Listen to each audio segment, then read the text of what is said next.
எல்லாருமே பார்த்தது ஒரு எடிட்டட் எபிசோட். இந்த மாதிரி ஒரு எபிசோட விஜய் டிவியில போடுவாங்கன்னு நான் சத்தியமா எதிர்பார்க்கவே இல்லை. நான் ரொம்ப பிஸியா எங்களுடைய வீட்டு திருமண விழாவில் இருந்தேன்.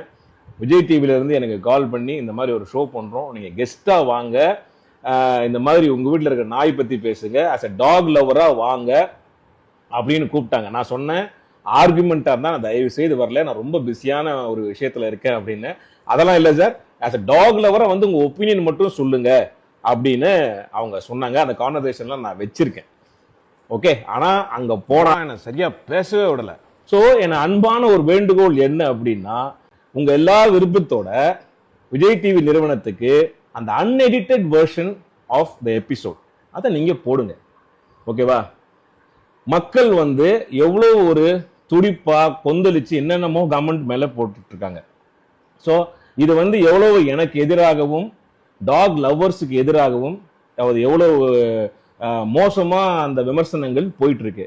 ஆக்சுவலா நான் நிகழ்ச்சிக்கு வந்ததுக்கான முதன்மை காரணம் நான் வந்து டாக் மேல வச்சிருக்கிற அன்பும் பற்றும் தான் முதல் காரணம். ரெண்டாவது, இந்த மாதிரியான ஒரு சென்சேஷனல் இஷ்யூ போயிட்டு இருக்கும்போது டாக் ஹேட்டர்ஸுக்கும் சரி டாக் லவர்ஸ்க்கும் சரி பொதுவாக இந்த சமுதாயத்துக்கு நம்ம இந்த விஷயத்துல ஒரு தீர்வு கிடைக்கும் அப்படின்ற ஒரு நம்பிக்கையில தான், அதுவும் கோபியுடைய ஷோ அப்படின்னு நம்பிக்கையில தான் நான் வந்து நேரத்தை ஒதுக்கி இந்த இடைப்பட்ட நேரத்துல வந்து அந்த நிகழ்ச்சிக்கு வந்து, அது எல்லாருக்குமே தெரியும். ஆச்சரியமே கேட்டாங்க, என்ன சார் வீட்டில் கல்யாணம் வச்சுட்டு நீங்க வந்தீங்களா நாய்க்காக அப்படிலாம் கேட்டாங்க.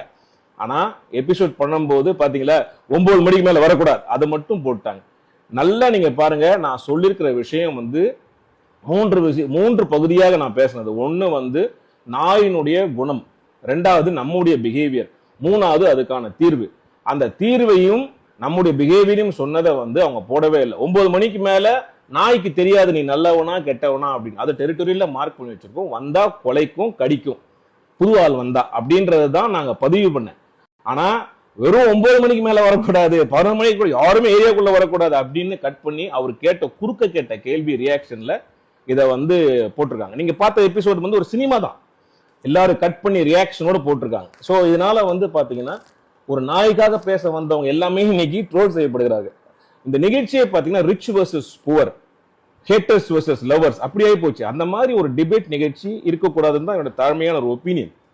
ஒரு டிபேட் நடக்கும்போது அதுல வந்து கடைசி நமக்கு ஒரு தீர்வு கிடைக்கணும். நமக்கு வந்து ஒரு பிரச்சனை இருக்கு, இப்போ அந்த பிரச்சனையை நம்ம தீர்வை தான் பார்க்கணும்.